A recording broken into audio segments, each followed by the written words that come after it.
Dito naman ako guys. Ito guys, for the record purpose only. Ito guys, may ginawa ko guys na 32 inch. Yan, Konica tatak at China made. Sira guys yung kanyang backlight driver. Naglagay tayo guys nitong backlight driver, yung nabibili sa hardware.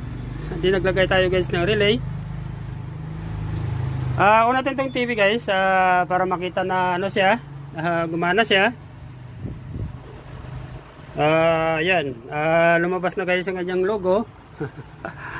Yun nga guys, ulitin ko ulit, sira yung kanyang backlight, kaya naglagay tayo nito guys, yung improvised na backlight driver, yung nabibili sa hardware.